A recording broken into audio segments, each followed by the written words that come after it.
Hi everybody, this is Andrea for the Learning Bear podcast. Today we'll be talking about energy.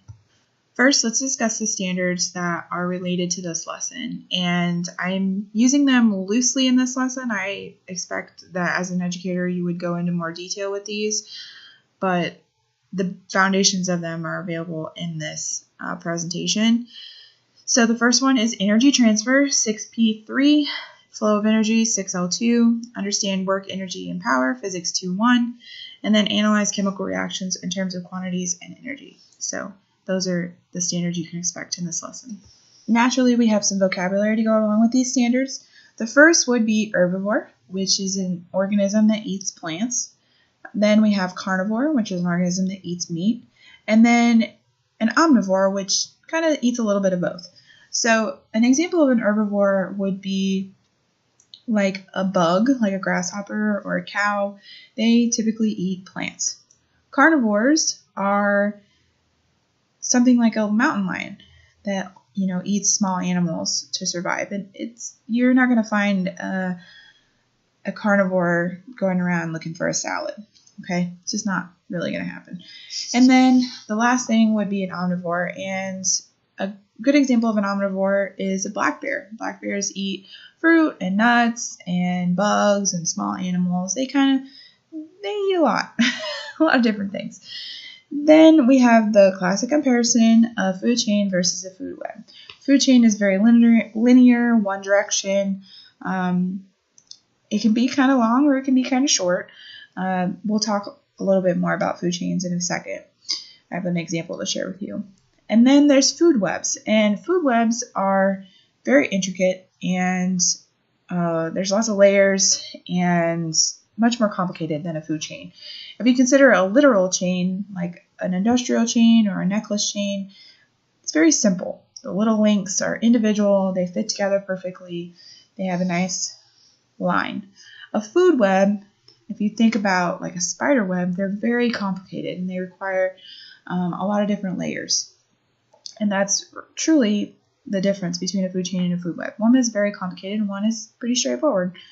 Then you have producers, and producers are those organisms that create their own food through the use of sun. Great example of this would be a grass or a tree. They create their own food through photosynthesis. A consumer is an organism that will eat the producers or another consumer. And we're going to talk about the different levels of consumers too. But, grasshoppers are going to eat the grass, or ladybugs are going to eat leaves, so forth. Then lastly, we have consumers, which kind of get a bad reputation because they're associated with the dead things that we don't want to think about. But vultures and mushrooms and other organisms that break down plant and animal matter, they're very, very important. If we didn't have them, the world would smell and look much different than it does. So they're very important. As promised, I want to share a little example view of a food chain. Grass is a producer. Okay, they take the sun's energy and they create food for itself through the process of photosynthesis.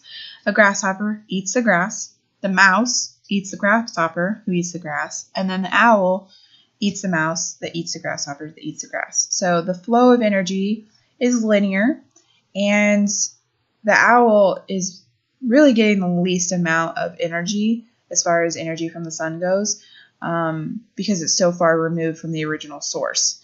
So they have to eat more because they need more of that sun energy, where grasshoppers don't need to eat as much because they're getting it directly from the source. Food webs are much more complicated than this and have lots of layers. I would recommend doing some research and finding a food web that is appropriate to your area.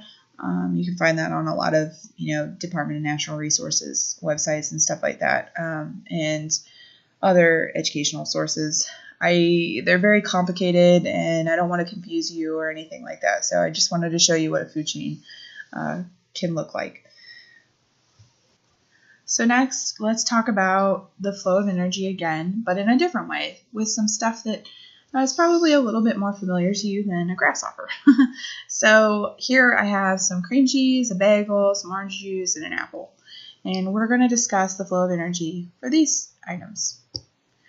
So looking at this chart here, think about a bagel. What makes up a bagel? How does a bagel get from wherever it came from to you? And I would recommend writing these things down on a piece of paper really quick and putting a check mark under each thing that you think a bagel has interacted with. And I'm going to give you a few seconds to think about it, or you can pause it, and then I'm going to show you the answer.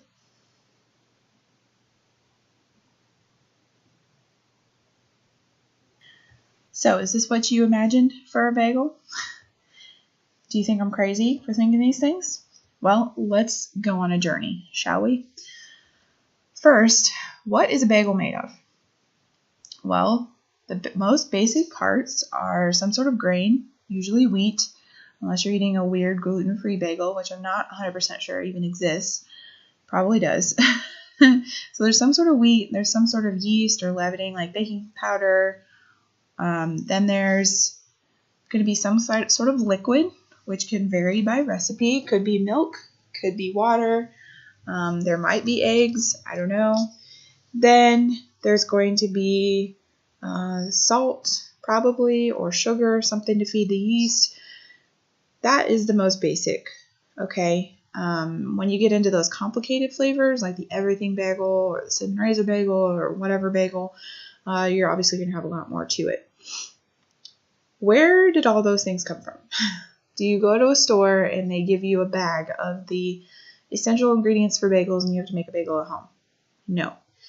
They give you a bag full of 4 or 5 bagels that have already been created and packaged just for you. Well, how did they get there? Well, they came from a factory or two. I'm not sure if factories grind their own wheat to make flour and then they make bagels. Probably depends on the brand.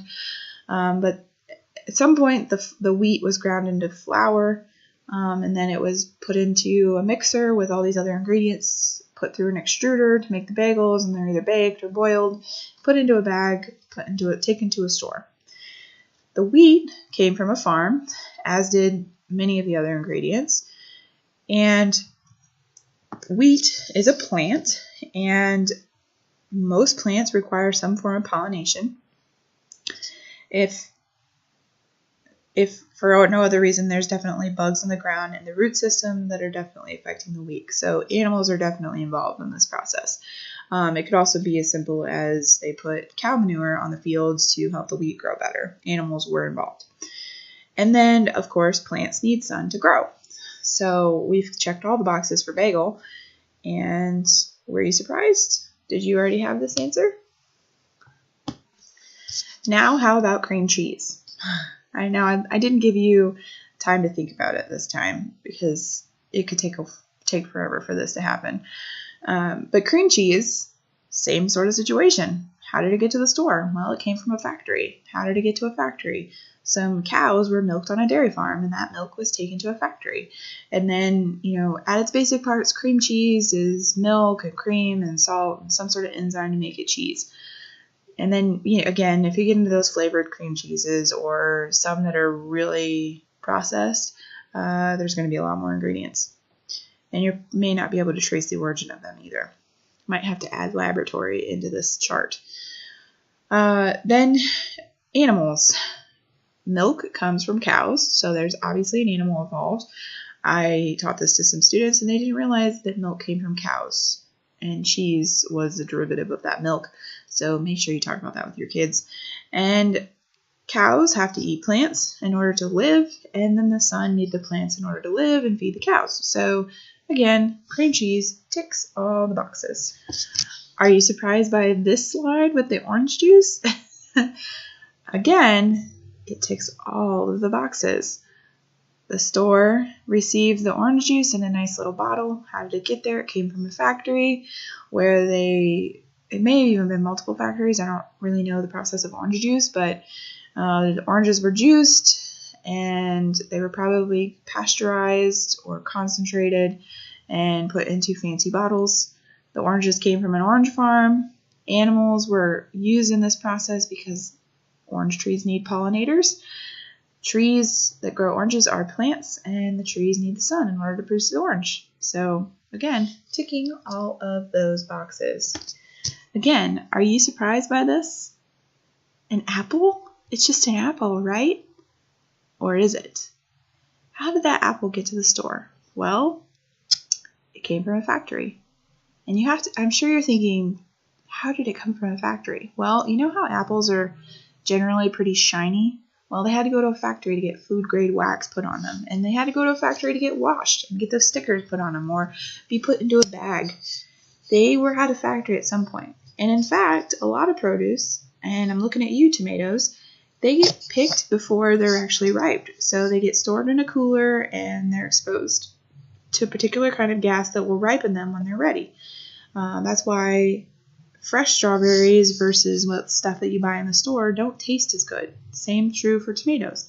Stuff that you grow yourself straight from the vine tastes so much better because it was ripened on the vine rather than ripened in a warehouse.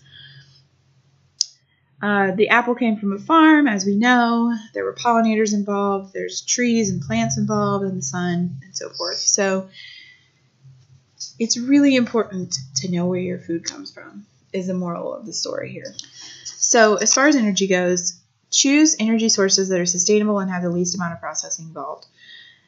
As you can see, even just the basic apple or the basic orange juice is still going through a factory. It's still going to the store. There's, I see occasionally apples coming from California, and I live in North Carolina.